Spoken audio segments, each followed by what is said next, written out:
오늘 함께 하실 본문은 마태복음 16장 21절에서 24절까지입니다. 교독하겠습니다.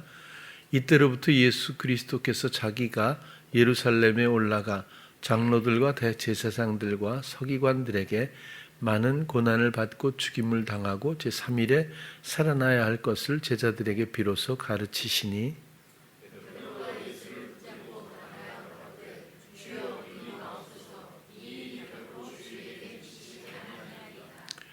예수께서 돌이키시며 베드로에게 이르시되 사단아 내 뒤로 물러가라. 너는 나를 넘어지게 하는 자로다.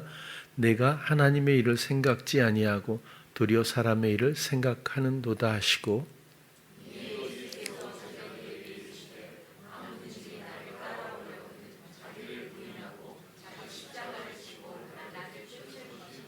아멘. 오늘은 생각의 분별 혹은 구별이란 제목으로 함께 이 익숙한 구절을 나누려고 합니다. 제가 이 구절을 선택하게 된 이유는 우리 교회는 좀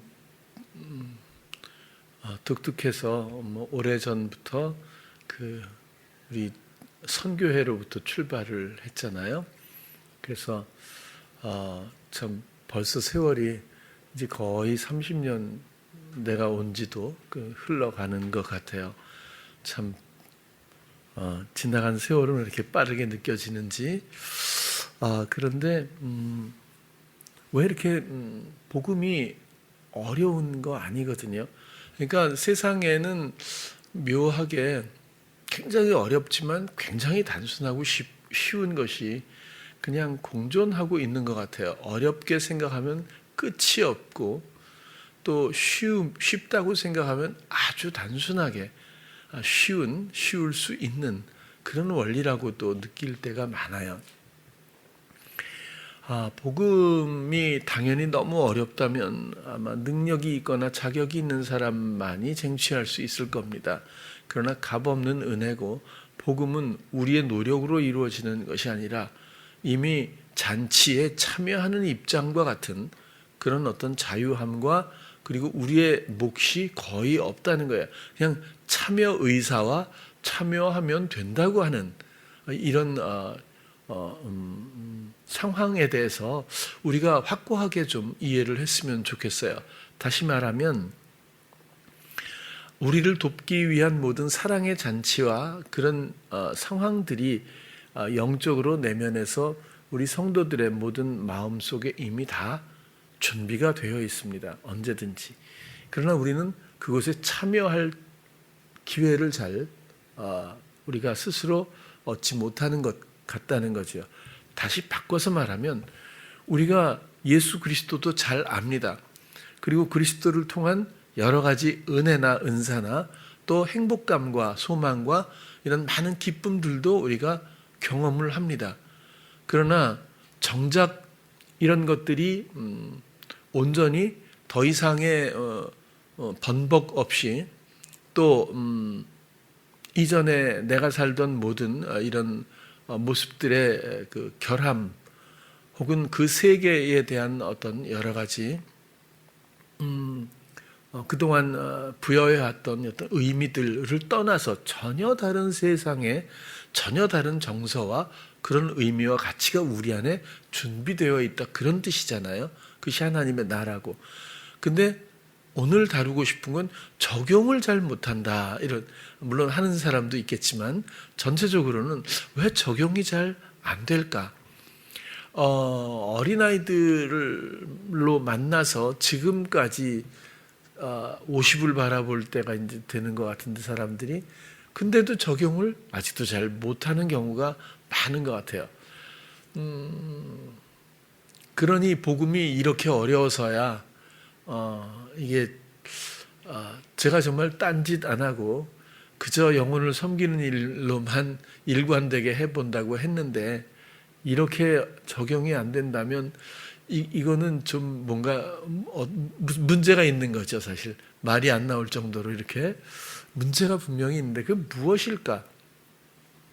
첫 번째가 제가 볼 때는 뭐 큰 틀에서 보면 옛사람의 해결, 산제사, 뭐 이런 뭐 회개, 뭐 이런 세례, 마음의 할례 이런 내용들이겠지만 적용적인 부분에서 본다면 여전히 저는 생각을 먼저 좀 검토해 보아야 한다 이렇게 본 거예요. 그래서 제목을 생각의 구별 이렇게 정하기로 오늘 했거든요. 이제는 내가 사는 것이 아니고 내 안에 그리스도께서 사신다. 뭐 너무 잘 알죠. 그렇죠? 뭐 모두가 다 동의할 겁니다. 근데 그렇게 사는 사람 보신 적이 있나요? 그럼 이건 도대체 뭔가 싶은 거예요. 아니 다른 사람 이야기할 것 없이 본인은 어떤 입장이고 본인의 위치는 어떤지 한번 살펴본다면, 우리가 한 사람씩 올라와서 우리가 조명해 본다면 과연 자기 삶을 다 청산하고 그리스도의 삶에 부합된 그런 부활의 생명을 누리는 성도가 얼마나 있을까? 이것을 또 우리는 순간 그럼 자격이 있어야 하거나 능력이 있어야 하거나 또 노력을 해야 된다거나 뭐 이렇게 생각할 수가 있다는 거예요. 이런 것들이 이제 시험의 원리들인데 미혹이죠. 그게 아니라 그냥 잔치가 내 안에 되어 있다 그런 거예요. 근데 마음으로 다가와서 그 잔치, 그 섬김, 그 자유함, 그 기쁨, 그 놀라운 영향력과 지식과 지혜와 끝없이 주어지는 이런 모든 것들에 대해서 이런 것들로 나가지 못하는 이유가 성경에서 표현되기는 뭐예요? 사업차 바빠서 밭 가려고 가서 그런 일 때문에 분주해서 세상 일, 육신적인 일, 자기에게 주어진 일에 충실하는 거겠죠. 그렇기 때문에 영적인 또 준비되어 있는 사랑의 잔치에 올 생각을 못 한다는 거죠. 외부적인 문제, 세상적인 일, 상황에 이끌려 또 내가 해야 될 정당해 보이는 여러 가지 일에 마음을 빼앗겨 시간과 마음과 나의 힘과 모든 것들을 그쪽으로 우리가 집중하는 바람에 정작 내면에서 나를 위해서 살기 위해 내 안에 와 계신 사랑의 아들의 통치, 다스림, 섬김을 받을 기회가 계속 지속적으로 박탈되고 있는 상황임에도 불구하고 이게 결국 적용이라고 하는 측면에서 말씀드리는 거거든요. 그럼에도 불구하고 모두가 정말 그리스도로 말미암아 사는 이 행복감과 복음을 얼마나 누리고 있을까라는 이런 주제를 가지고 오늘 나누고 싶었습니다. 그나마 지금도 마찬가지지만 우리가 모두 생각에 끌려서 살아왔어요. 그 생각은 자기의 성향에 기인합니다. 뭐 전혀 다른 어떤 그런 생각이 아니라 사실 이 생각이라고 하는 것도 성향은 이미 뭔가 자신의 어떤 고착된 인격이잖아요. 그래서 거기서는 그 근거에서 끝없이 피어오르는 생각들이 있어요. 그럴듯하거든요. 그런 인격의 사람, 형성된 인격이죠. 그런 사람은 항상 그런 생각들을 주로 하잖아요. 또 어떤 사람은 그런 생각을 주로 해요.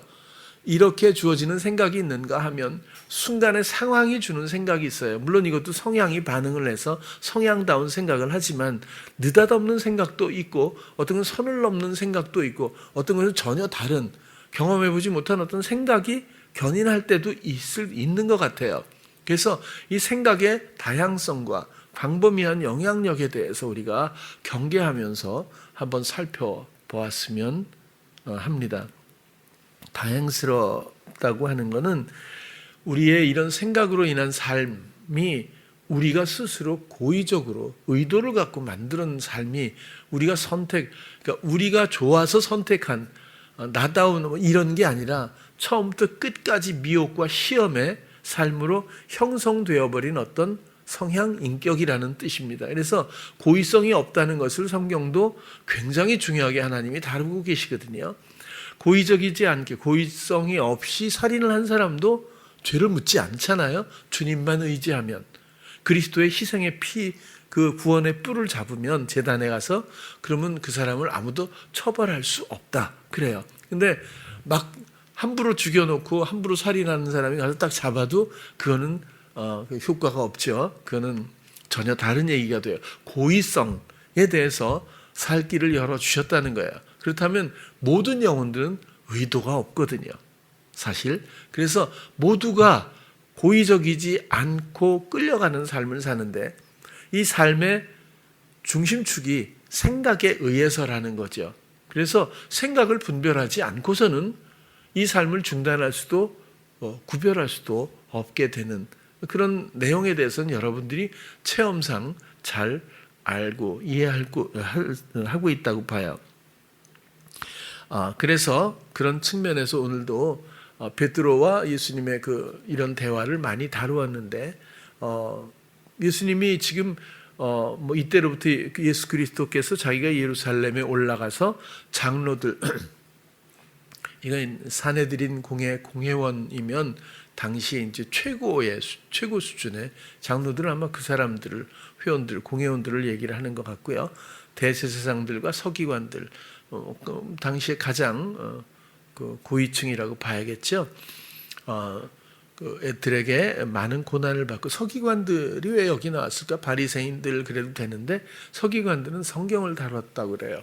서기관은 원래 기록한다는 뜻이잖아요. 번역이 기록하는 사람이에요. 특별히 성경에 대해서 많은 역할을 부여받은 사람들이기 때문에 누구보다도 하나님의 뜻에 가깝게 그런 일들을 종사하는 사람들로서 대제사장은 더하지 않습니까? 장로들은 그 중에서 뽑아서 치리하는 어떤 이런 역할에 있는 사람들이에요. 이 사람들에게 많은 고난을 받는다는 거죠. 이런 역설적인 모순을 지금 말씀하고 계셔요.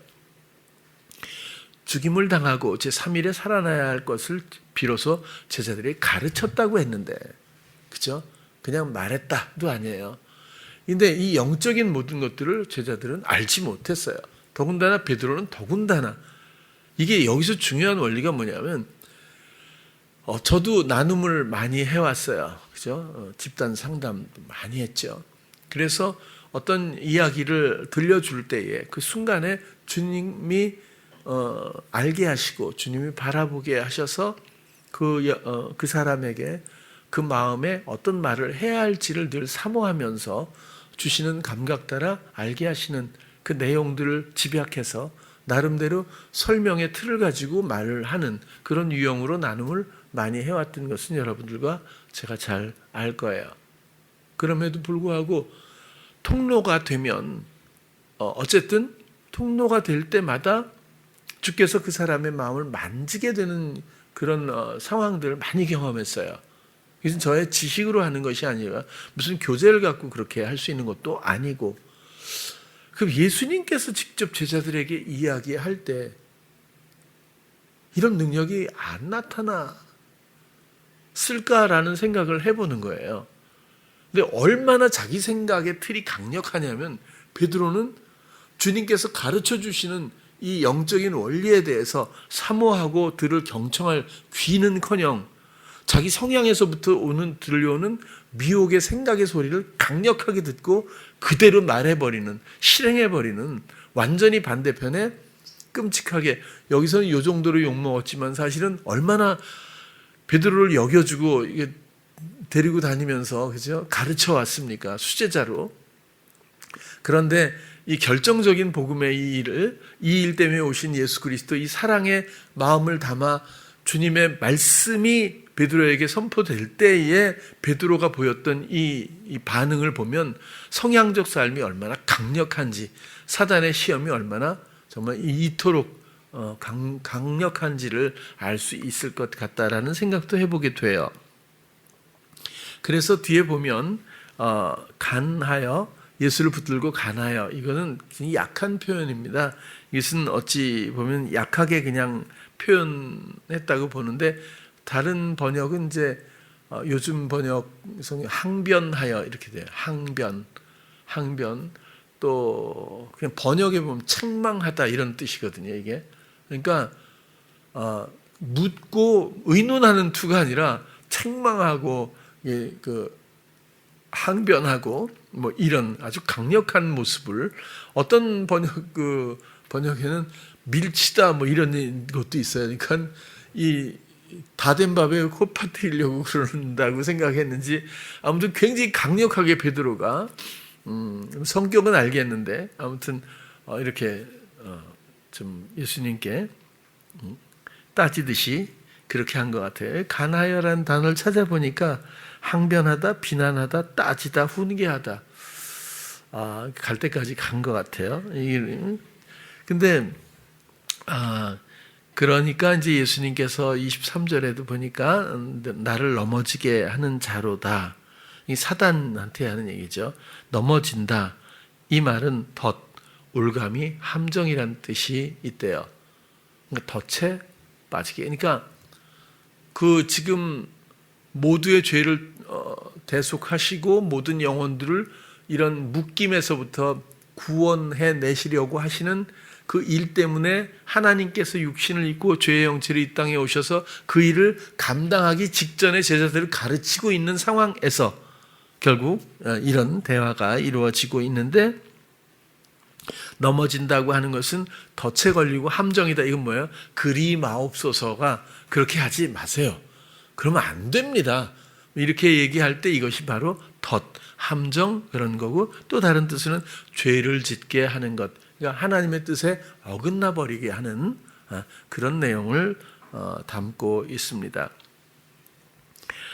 그리고 내가 하나님의 일을 생각지 아니하고 도리어 사람의 일을 생각하는 도다. 여기 생각하다 이 말도 그냥 단순한 생각을 넘어서 마음에 두다, 관심을 기울이다, 주목하다 그런 뜻이죠.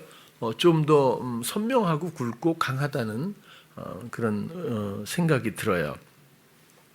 사람에게는 두 가지 생각의 루트가 주어진다고 말씀을 가끔 드렸습니다. 그래서 이 직전에도 주는 그리스도시요 살아계신 하나님의 아들입니다 했을 때 베드로가 스스로 알고 있거나 분석한 이야기를 하는 것이 아니라 그 순간에 알게 하시는 게 있다는 얘기죠. 순간에 하나님께서 알게 하셔서 말하게 하는 이 원리가 또 있고, 혹은 지금처럼 간하여 그리마옵소서 하게 되는 사단이 아주 옳아 보이는 탈을 쓰고 부추겨서 말하고 행동하게 하는 루트의 원리가 또 있다는 겁니다. 이건 모든 사람들에게 동일하다고 봐요.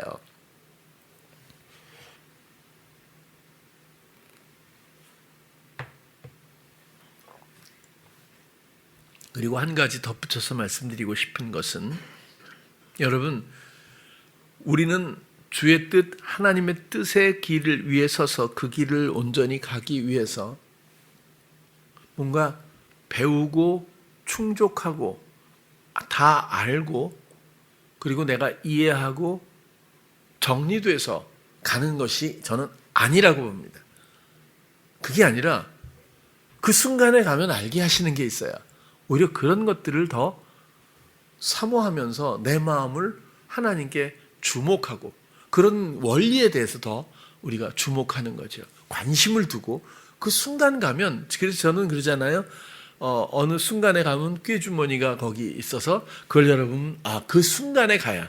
그리고 또 뭐 어떤 무협지를 보면 요즘에 안 봅니다만은 아무튼 이게 주머니를 한 3개 이렇게 줘요. 그래서 정말 어려울 때 하나씩 열어봐라. 이런 게 있거든요. 그래서 위기를 벗어날 수 있는 어떤 해법이 딱 있잖아요. 그런 것처럼 우리가 순간순간마다 하나님의 인도하심은 정말 너무 귀하고 오차가 없는 사랑의 인도하심으로 우리가 이해를 하고, 지금 나에게는 아무것도 없지만 나는 그 인도하심 따라서 가는 어떤 그런 유형으로서 모든 순간 관심을 갖고 또 기대하면서 어떤 생각을 주실지 알게 하실지, 이게 마음을 들이기 시작하면 반드시 그 순간에 알게 되고 그 순간에 말하고 있는 자기를 발견하게 되고, 그것이 우리 하나님의 뜻에 따라 주님의 길을 함께 가는 과정이라고 보여지는 거죠. 그런데 우리가 뭔가를 다 축적하고 이해하고 분석하고 정리를 한 다음에 이 길이야 하고 앞도 보지 않고 뒤도 보지, 앞은 봐야 되겠군요. 그냥 무조건 직진하는 분, 이런 유형들이 간혹 있더라고요. 그러니까 은혜를 받았어. 그러면 이게 하나님이 날 부르셨구나. 그래갖고 그 다음부터는 신학을 하고 교회를 세우고 이렇게 해서 쭉 갔던 친구가 하나 있거든요. 근데 지금은 안 봅니다만은 이렇게 하는 사람이 있어요. 근데 이렇게 생각할 수도 있죠. 있겠지만 제 생각은 경험상 그때마다 사람의 생각으로 도저히 상상할 수 없는, 그렇다고 해서 너무 거대하고 위대하고 이런 것이 아니라 너무 당연하고 단순하지만 전혀 생각지 못했던 그런 주님의 지혜, 또 알게 하시는 지식들이 순간마다 기다리고 있다. 그렇게 생각하시면 제가 볼 때 크게 어긋나지 않더라. 그런 뜻을 또 말씀을 드려봐요.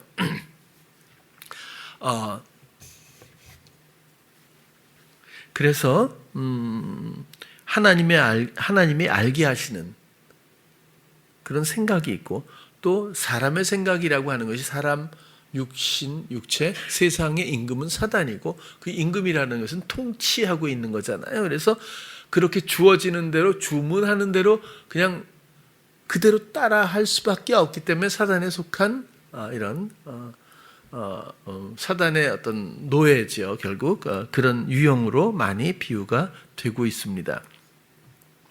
모든 삶은 결국 생각으로부터 말미암거든요. 그 사람의 모든 삶의 의미나 가치는 당연히 그 사람의 생각으로부터 비롯된다고 봐요.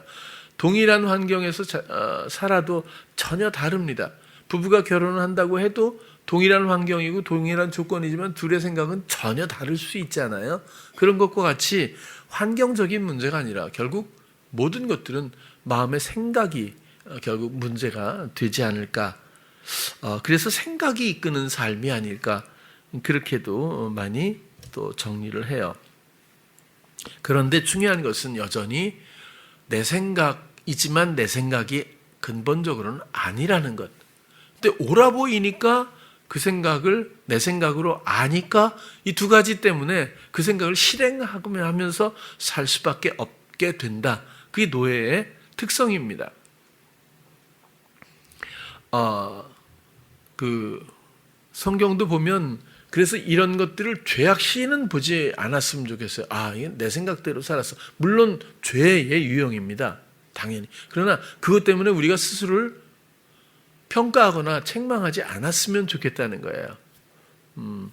하나님이 아브라함을 사랑해서 특별히 이 모든 세상에서 아브라함을 지명하여 부르셨습니다. 부르셔서 약속하시고 축복하시고 그를 인도하셨어요. 그리고 그가 정말 순결한 믿음으로 하나님을 경외할 때까지 그를 인도하셔서 결국 그에게 그런 마음 또 그런 모습까지 인도하신 후에 그를 축복했지요. 자, 그런데 아브라함이라고 모두 옳았을까? 그렇지 않다는 거예요. 성경에는 애굽에 갔을 때도 그렇고 또 이렇게 위협을 느껴서 죽을까봐 누가 자기를 아내가 너무 이뻐서 너무 아내가 이쁘면 위험한 것 같아요. 그래서 아내가 너무 이쁘니까 이제 자기를 죽이고 아내를 뺏을까봐 누이라고 속이고 막 그랬잖아요. 하나님의 지혜 같진 않죠. 당연히 사람의 생각일 거라고 봐요. 그렇다고 해서 하나님이 톡 집어서 너는 왜 사람의 생각대로 나를 믿지 못하고 그래 이렇게 하느냐, 이런 내용은 오히려 재물을 많이 주게 해서 별일 없이 더 부자가 되고 이러잖아요. 돌보심의 그 내용도 우리가 오해하면 안 될 것 같아요. 그렇다고 해서 그럼 마음껏 이러면 더 이상한 거지만, 왜냐하면 우리가 옳고 그름 이런 거죠.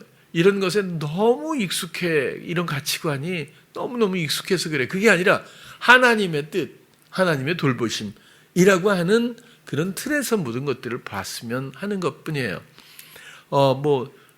생각이라는 게 얼마나 영향력이 강력합니까? 유다도 생각 하나 때문에 예수를 팔아먹지 않습니까?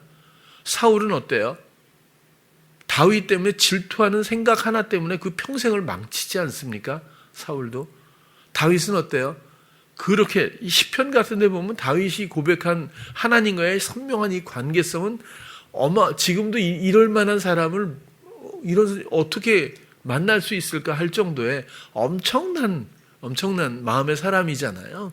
그럼에도 불구하고 순간 욕정의 생각이 딱 왔을 때 정말 여태까지 그답지 않은 그런 어떤 시험의 행위로서 엄청난 죄를 짓게 되는데, 다 생각, 작은 생각 하나가 그렇게 위험해 보이지도 않고 또 괜찮은 생각, 괜찮아 보이는, 옳아 보이는, 또 좋아 보이는, 또 하고 싶게 만드는 뭐 이런 생각 하나가 불씨처럼 엄청난 것들을 태워버리지 않나. 결과적으로 모든 시험들은 대부분 그런 방식으로 대부분은 옵니다. 물론 큰 틀에서도 또 다른 양상도 있겠지만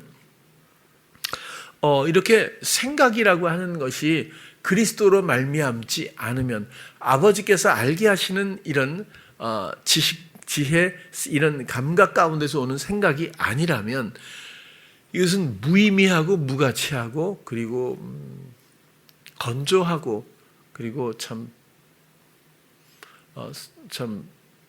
쓸쓸한 일이죠. 이런 게 이 생각이라는 것에 대한 영향력에 대해서 우리가 정말 깊이 생각하고 적용이라는 부분에서 이 생각의 구별을 하지 않고서는 벗어날 방법이 없구나라고 아주 잘 정리해서 이해해 주셨으면 좋을 것 같아요. 제가 뭐 비난하거나 이런 게 아니라 그냥 유튜브를 보니까 그런 게 있어서, 어느 교회 목사님이 유튜브를 이렇게 올렸는데 좀 그 만나교회 김병삼 목사님을 굉장히 막 이자는 목사도 아니다 하면서 김병삼이가 뭐 이렇게도 하고 하면서 그 교회 목사님인데 일단 공적인 유튜브에서 그렇게까지 이제 생각이 다르니까 막 이렇게 주장을 하는데 좀 흥분한 것 같기도 하고. 근데 이유가 뭐냐면 잘잘법인가 뭐 거기 CBS에 나와서 하나님의 음성을 듣는 법, 이렇게 하면 하나님의 음성을 들을 수 있습니다. 뭐 이런 식으로 아마 이야기를 했던 것 같아요, 김병삼 목사님이. 근데 이 유튜브의 이 목사님은 성경 번역을 주로 하는 사람이에요. 자기가 그렇게 소개를 하더라고요. 근데 어떻게 이 성경에서 어디에 그러니까 구약은 얘기를 안 하더라고요. 구약은 안 하고 신약 성경, 특별히 신약에서 하나님의 음성을 들었다는 부분이 어디 나오냐는 거예요. 그러면서 그 미혹하는 영일 뿐이고 하면서 굉장히 막 나쁘게, 오직 성경만이 하나님의 말씀이고 하나님의 음성을 듣는 법, 이런 것들을 통해서 성도들을 미혹하고 있다. 이렇게 하면서 뭐 굉장히 막 그 다음부터 그 사람을 이제 그렇게 미혹하는 사람으로 놔두니까 미혹할 만한 여러 가지 당위성을, 정당성이죠. 그런 것들을 또 설명하기 위해서 뭐 로렌스 형제라든지 카톨릭의 어떤 이런 뭐 여러 가지 이런 것들을 또 이렇게 막 해서 아무튼 김병삼 목사님을 그런 사람으로 그냥 하는데 댓글이 6일 만에 한 3, 4만 개가 쫙 달리더라고요. 감사합니다. 이런 거죠. 뭐 목사님 같은 분이 뭐 우리나라에 계시고 이렇게 하면서 쭈루룩 달리는 거예요. 만나교회 교인들이 아직 안 봤나 봐. 근데 제가 볼 땐 이건 그 목사님 생각일 텐데 왜 이렇게까지 하지? 이런 생각이 좀 들긴 하더라고요.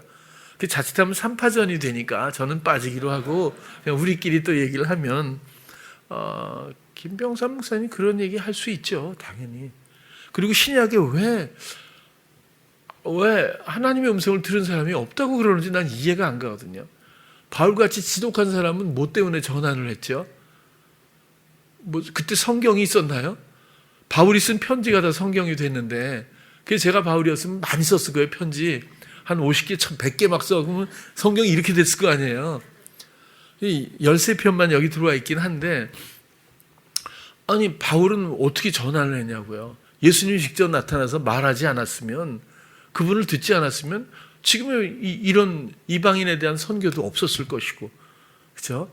오죽 답답하면 나타나서 말씀을 하셨겠나 싶지만, 어쨌거나 말씀하신다는 것은 대단히 아주 기본적인 원리가 아닐까 싶어요. 왜냐하면 우리의 형상도 우리도 그렇게 생겼잖아요. 우리도 말하고 생각하고 이런 모든 원리들이 있는데, 이런 것들은 아주 보편적인 것들이거든요.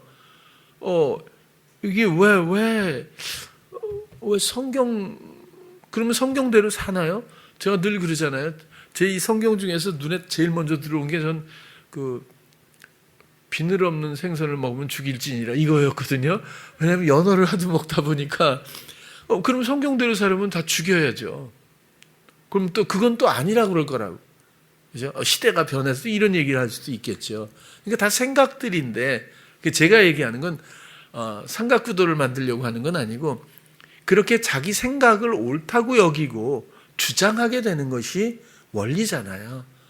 근데 이 근본적으로 이 생각의 출처를 보면 그런 것들은 잘 생각을 안 하는 거죠. 그러니까 본인이 옳다는 생각에 너무 비중을 두다 보니까 다른 사람이 틀리다고 하는 게 커 보이는 것 같아요. 제가 볼 땐 주님은 김병삼 목사님도 사랑하시고 그렇게 주장하는 목사님도 사랑할 거라고요. 주님은 사랑이지 아브라함 보고 야, 너 인마 치사하게 남자가 돼가지고 이렇게 얘기 따지지 않잖아요. 다윗 보고도 네가 이 새끼 그럴 수가 있냐 이렇게 안 하잖아요. 예수님이 부활하고 나서 베드로에게 이 배신자 이렇게 안 하잖아요. 우리들은 그렇게 했을 거예요. 아마 말은 차마 못해도 딱 앞에 놓고 이제 내가 나를 사랑하냐 그래도 이 새끼 이거 아무튼 저 같으면 그랬을 그 속에 다른 소리가 안 들리겠어요 이게. 근데 과연 예수님의 마음속에 그런 생각이 있었겠느냐는 거예요. 전혀 다른 시각이라고 보는 거예요. 전혀 다른 마음의 방향성과 의미가 있다는 거예요. 우리는 그 세계를 얘기하자는 건데 왜 이쪽에서 건조하고 초라하고 우울하고 볼품없이 그런 것들을 서로의 생각이 다르다고 해서 그래야 하느냐는 거죠. 아마 두 목사님을 여기 초청해갖고 예수님을 사랑합니까? 그러면 한다 그럴 거예요. 또 한 분한테 얘기하면 또 그럴 거예요. 예수님의 사랑을 만난 적이 있습니까? 그렇다고 할 거예요. 그럼 뭐가 문제죠? 뭐가 문제인 거죠? 예수님을 어떤 사람은 못 듣고 사랑하면 되는 거고 안 듣고 사랑하면 되잖아요. 근데 정말 그분을 듣는 순간 전혀 다른 세계에 입문하게 되거든요. 근데 왜 그런 것까지는 뭐 얘기를 안 한다고 하더라도 제가 드리고 싶은 말씀은 뭐냐면 이렇게 생각이 무섭다는 거예요. 생각이 편을 갈라버리잖아요. 이렇게. 그리고 판단하고 정죄하잖아요. 예수까지 팔아먹는다니까요. 사단이 주는 이런 육신적인 생각 이런 것들은 정말 무서워요. 그래서 적용이 중요하다는 얘기를 드리고 싶은 거예요. 적용. 왜 변하지 않을까? 자기 생각대로 살아서 그래요. 여러분들은 다 착한 사람들인지 제가 보증서를 써서 주라고 하면 다 써서 사인해서 드릴게요. 착한 사람들이 뭐였어요? 알죠? 어려서부터. 그런데 아직 생각을 구별하지는 않는 것 같아요. 그렇죠? 세상을 향해 자기가 원하는 것에 근거한 그런 것들을 악용한 사단의 시험의 생각들에 대해서 전혀 구별하지 않고 몸 혹은 몸 밖에 세상에 보이는 것에 내 마음과 생각을 빼앗기는 거죠. 마음으로 돌아가 사랑의 잔치에 우리가 참여해야 됨에도 불구하고 사업차 바빠서 밥 갈라고 바빠서 결혼차 바빠서 뭐 자녀 교육 바빠서 뭐 이런 거죠. 뭐 여러 가지로 뭐 이것저것 바빠서 사역에 바빠서 정작 내 영혼이 내 마음이 내 마음으로 돌아가 내 마음에 사랑의 잔치를 배설하고 기다리시는 예수 그리스도 가면 나는 자유하고 나는 기쁨밖에 없는 끝없는 이 사랑의 애찬이 그죠? 아가페 아니겠어요? 이 사랑으로 돌아오길 기대하시며 시작하신 복음의 일 앞에서 우리는 아직도 나의 생각조차 구별하지 않고 내려놓거나 정리하지 않고 있다면 돌아갈 길을 잃어버린 방황하는 영혼에 불과할 수도 있다. 이렇게 한번 생각을 하게 돼요. 욥기를 한번 예를 들어보면요.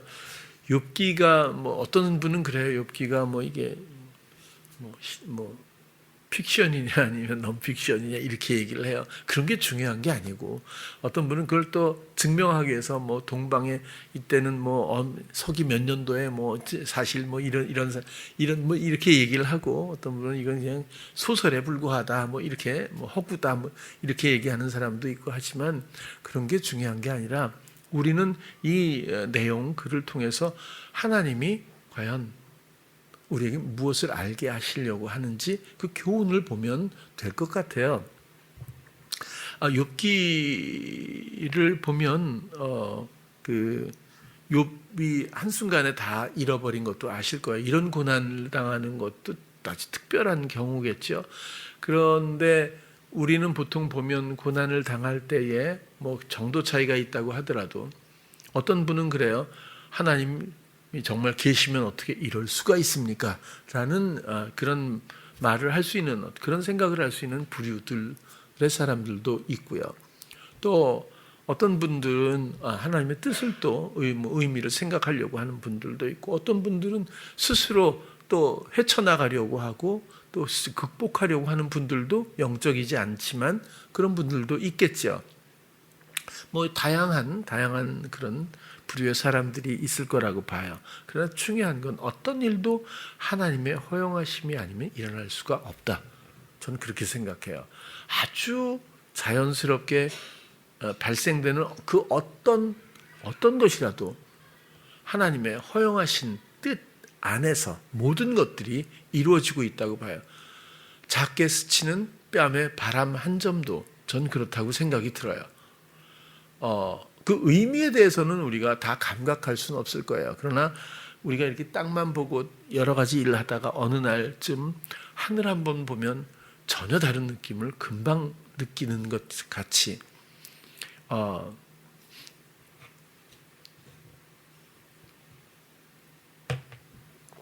이 세상 모든 것들은 하나님의 허용하심이 없이는 그렇다면 고난을 우리가 일단 나쁘게 생각하는 어떤 옳고 그름에서 좋지 않은 영역에서 의미를 갖고 있기 때문에 일단 마음이 힘들어지는 걸 거라고요.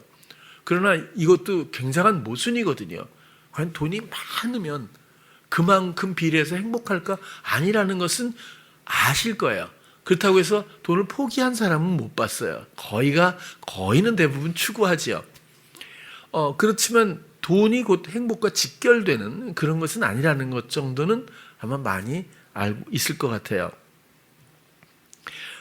이런 고난이 올 때 중요한 것은 하나님이 허용하신 뜻이 있는데 그 뜻을 발견하지 못하고 지나가면 재교육이 올 수도 있는 것처럼 하나님은 어떤 뜻을 신호를 주었는데 그게 고난이에요. 우리는 근데 고난만 볼 수 있다는 거죠. 그러면은 몇 번 더 이렇게 기회를 주시다가 아마 그냥 풀어놓을 수도 있지 않을까 이런 생각도 들어요. 그러니까 하나님이 알게 하시는 신호가 그러니까 하나님이 허용하시지 않는 일이 없다면 나에게 무엇을 말씀하고 계세요? 내가 뭘 알기 원하시죠? 내가 어떻게 하면 될까요? 라는 것을 그 순간마다 묻는 마음이 좀 있어야 된다고 보는 거예요. 그러면 이렇게 하는 거야. 이런 경우는 그렇게 많지 않은 것 같아요. 그게 아니라 아무 말씀이 없었다고 하더라도 뭐 그 감각이 없었다고 하더라도 그 고난을 다 통과해서 나가고 나면 언젠가 나한텐 뭐 별로 남은 게 없는 것 같아도 뒤돌아보면 내가 달라져 있는 모습을 볼 수도 있어요. 그러니까 무의미한 게 아니고 또 내가 예측 가능한 정도로 모든 일들이 주어지는 게 아니라는 뜻이죠. 그래서 고난에 대한 자기 정의가 자기가 이해하고 있는 고난의 여러 가지 또 자기가 느끼는 정도의 어떤 자기 감각 따라 이해하고 있는 이런 인식을 가지고는 제가 볼 땐 좀 어렵다고 보여지고요. 고난이든 또 아니면 또 평안이든 간에 어떤 상황이 중요한 것이 아니라 어떤 상황에서도 내 마음이 높아지거나 낮아지거나 하지도 않고 내 마음의 상황이 주는 소리에 온통 반응하면서 빼앗기는 것도 아니고 고난은 고난 가운데서 주님을 사랑하며 그분을 믿고 신뢰하고 함께 걷고 또 평안 가운데선 감사하며 찬양하며 노래하며 또 기대하며 소망을 갖고 함께 걷고 하면 될 것이지, 상황들이 우리의 영혼들을 어쩌지 못한 어떤 이런 관계성에 대한 정리가 필요하지 않을까, 그런 생각을 해보게 되는 거예요. 그래서 욥은 엄청난 고난을 받았잖아요. 친구가 찾아옵니다. 그 세 명이 찾아와서 멋진 변론들을 시작해요. 그러니까 이게 무슨 뜻이냐면, 이 사람들이 그 욥에게 한 얘기는 이런 거예요. 은밀하게 숨겨온 죄의 결과다. 한 친구는 그렇게 얘기를 해요. 그러니까 이게 너 그냥 이런 일이 하나님 이런 일이 일어났겠니? 하나님 오죽하면 이렇게 했겠니? 이건 반드시 인과응보야. 너는 아마 분명히 이렇게 죄를 졌을 거야. 뭐 이렇게 분석을 해주거든요. 또한 뭐 이런 얘기도 해요. 고난은 하나님의 징계야, 한 친구는. 그리고 회개해야 이게 회복이 되는 거야. 아주 신앙적인 얘기죠. 그죠? 이런 부류의 신앙인들도 많을 거라고요. 이렇게 분석하고 이야기해주는. 근데 나중에 엘리후라고 하는 그런 여기 1절부터 14절이네요. 한번 뭐 너무 긴데 한번 교독해 볼게요. 대만 사람 엘리바스가 대답하여 가로되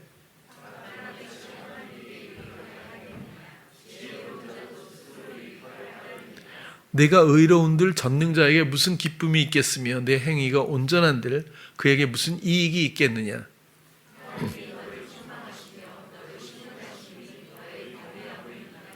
내 악이 크지 아니하냐, 내 죄악이 극하니라.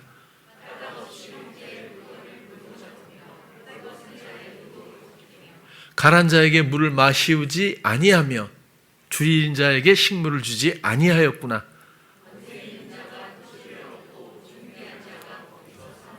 내가 과부를 공수로 돌아가게 하며 고아의 팔을 꺾는구나.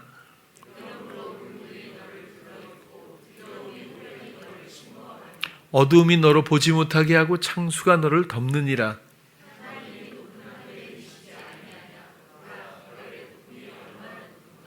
그러나 네 말은 하나님 무엇을 아시며 흑암 중에서 어찌 심판하실 수 있으랴.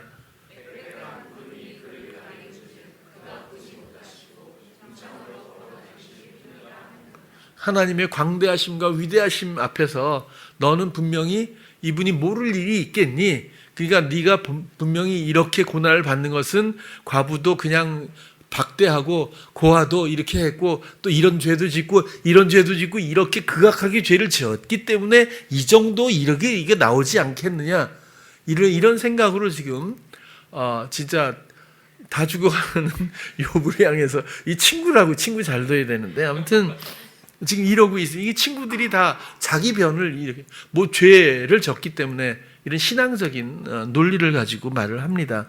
근데 엘리후가 탁 나타나거든요. 나타나서 자기는 좀 나이도 어리고 뭐 이렇게 하면서, 그렇지만 이 세 사람의 이야기를 듣고 자기 또 이야기를 시작하거든요.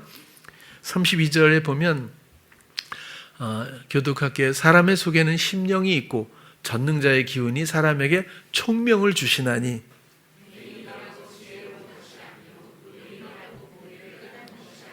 그러니까 하나님께서는 이렇게 굉장히 영적인 얘기를 하고 있는 거예요. 지금 이 친구는 영적인 해석을 하고 있고, 그리고 정당한 그런 그래서 하나님이 세 친구는 이제 곧 하나님이 이제 38장부터 41장인가가 쫙 하나님이 얘기해요. 하나님도 뭐 답답했겠죠. 그래서 근데 세 친구들은 다 혼나거든요. 아까 막 변론했던 세 친구들은 하나님한테 많이 혼났는데, 이 친구는 엘리후는 아무 소리 안 하셔요. 그러니까 옳았다는 뜻이겠죠. 하나님 얘기도 이게 사실은 1절부터 41절 아니라 38절에서 41장까지 읽어야 되는데 너무 길어서 조금씩만 한번 해볼게요. 교독합니다. 때 여호와께서 폭풍 가운데로서 욥에게 말씀하여 가라사대 너는 대장부처럼 허리를 묶고 내가 내게 묻는 것을 대답할지니라.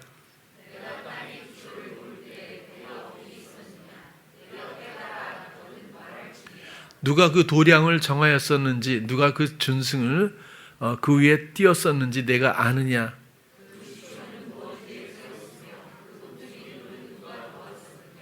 그때 새벽 별들이 함께 노래하며 하나님의 아들들이 다 기쁘게 소리하였었느니라.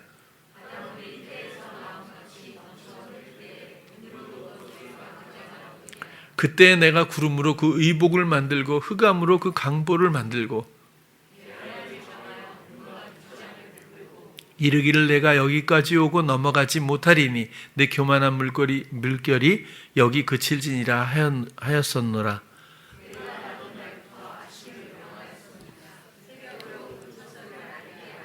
그것으로 땅끝에 비추게 하고 악인을 그 가운데서 구축한 일이 있었느냐.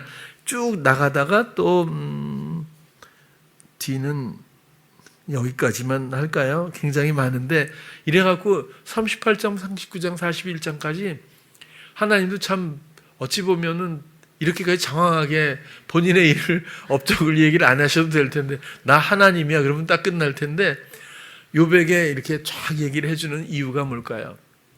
하나님은 모든 것 되시고 그렇죠? 지금도 그렇지만 하나님의 이 광대하시고 위대하시고 정말 하나님은 모든 것이라는 뜻이잖아요. 모든 것을 하셨고 모든 것을 하고 계시는 분이라는 얘기잖아요. 사람이 머리로 생각해서 그렇게 해서 하나님을 이해하거나 하나님의 뜻을 말할 수는 없다는 거거든요. 누가 변론하고 있냐 막 뭐라고 하잖아요. 그러면서 너무 사람이 듣기에도 이게 뭐 한 구절도 변명할 수 없을 만한 이런 얘기들을 하나님의 하신 일과 하실 일 이런 모든 일들을 그냥 쫙 설명하고 계신 거거든요. 너무나 많이. 자, 그렇다면 어떤 일도 하나님 빼놓고 우리가 이해할 수 있는 일이 있을까요? 어떤 상황이 벌어졌다? 하나님은 이럴 수가 있습니까? 이런 얘기를 한번 하면 하나님이 나타나셔서 이거보다 더 길게 얘기하실 거예요. 내가 새벽별을 만든 적이 있느냐? 내가 이렇게 하면서 하나님의 절대성에 대해서 이것이 제가 어떤 믿음의 시작점이 아닐까 싶은 거예요. 우리는 우리의 기준이 따로 있기 때문에 우리의 생각이 따로 있잖아요. 그래서 의문이 있고 또 이해하지 못한다고 생각하고 있고 또 우리가 어찌 보면 하나님 앞에 항변하는지도 모르겠어요.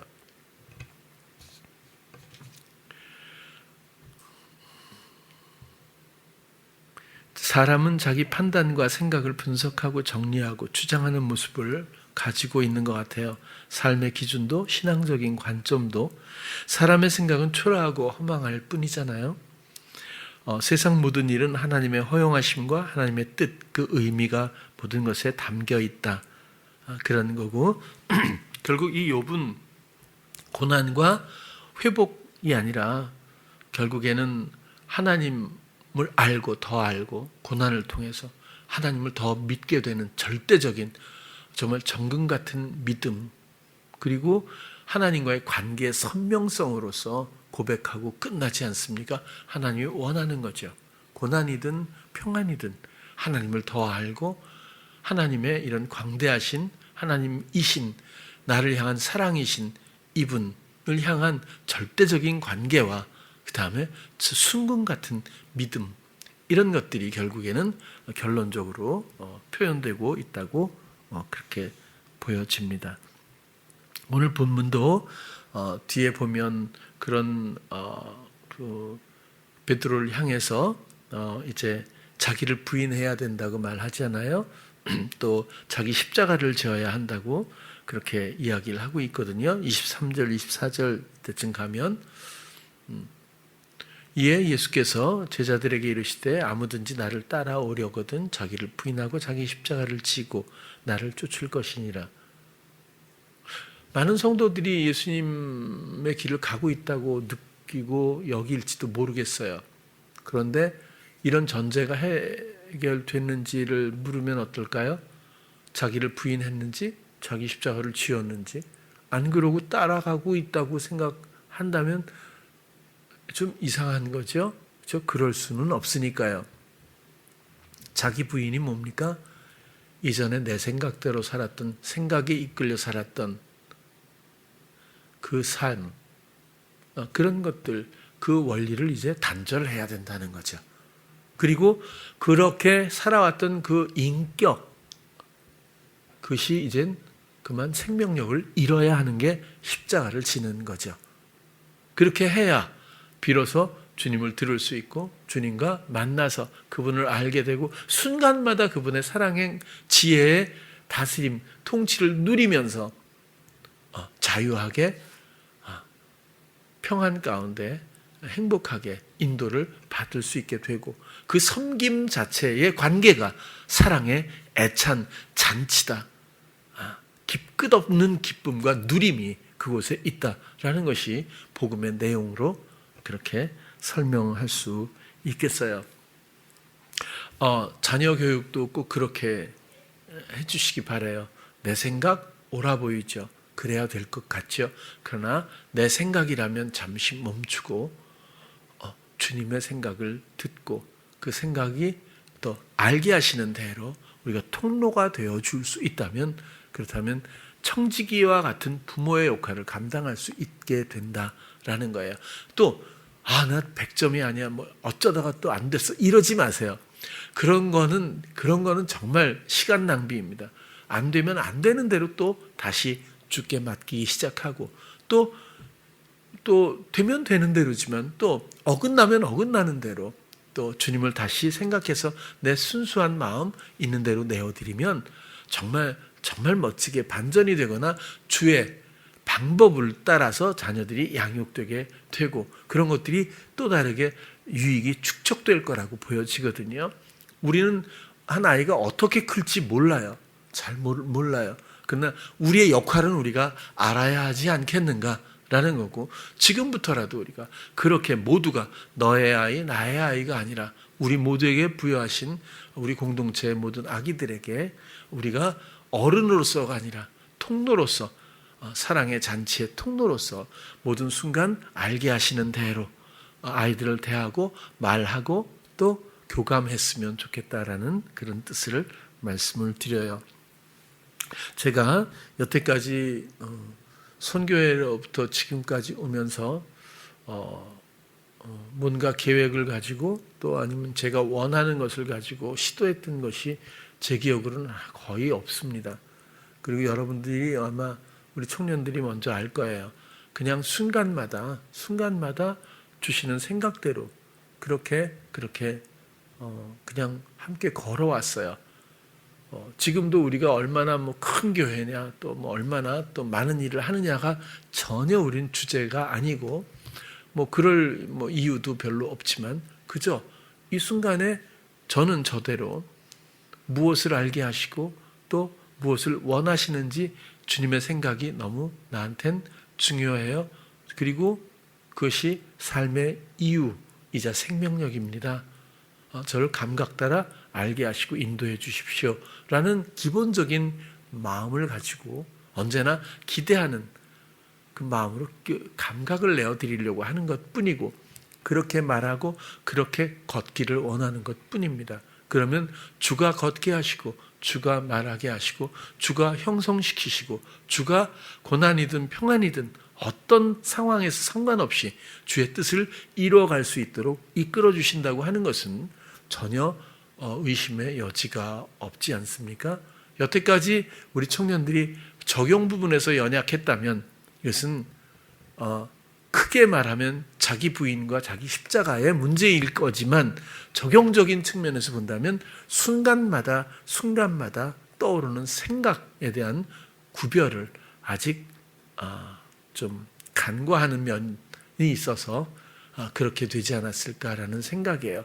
굉장히 옳고 굉장히 귀한 생각으로 많이 탈을 쓰고 나에게 또 말하지 않습니까? 그래서 우리는 구별의 여지도 없이 바로 실행하고 말하고 그렇게 끌려가는 것 같아요. 그러나 나로 말미암지 않기를 원하고 이제는 내 생각이 아닌 주님의 생각만을 사모하는 그 마음만큼은 빼앗기지 않았으면 좋겠어요. 그러면 많이 달라집니다. 달라진 나의 마음을 발견하게 되고 거기서부터 솟아나는 소망의 기쁨도 얼마든지 얼마든지 누릴 수 있게 되겠지요. 생각을 통해서 오는 모든 엄청나게 오래된 이런 대화들이죠. 옛사람이라고 하는 것이 구습, 이런 생각의 미혹들을 제발 이제는 우리가 분별하고, 그리고 마음과 우리의 모든 감각을 주께 드려 알게 하시는 아버지의 사랑의 인도 따라 함께 걸을 수 있는 우리 찬양교회 성도님들 되시길 축원합니다. 기도하겠습니다. 사랑의 주님, 오늘은 우리의 생각의 구별을 함께 나누었습니다. 순간마다 옳아 보이고 귀해 보이고 또 선해 보이는, 또 당연해 보이는 그런 생각들을 우리는 분별하지 않고 말하고 행하며 이끌려왔던 적도 많이 있었습니다. 그러나 그것으로부터 출발하여 이제는 주님을 듣기를 원합니다. 주님의 생각이 우리의 생각이 되어야 하고, 주님의 마음에 합한 그 마음의 기쁨이 우리 모두에게 있기를 원합니다. 우리의 지식과 지혜가 아닌 주님의 지식과 지혜와 또 모든 선하신 인도하심의 영향력으로 말미암아 우리 영혼이 기쁘게 순종할 수 있도록 우리를 인도해 주시옵소서. 예수님 이름으로 기도드렸습니다. 아멘.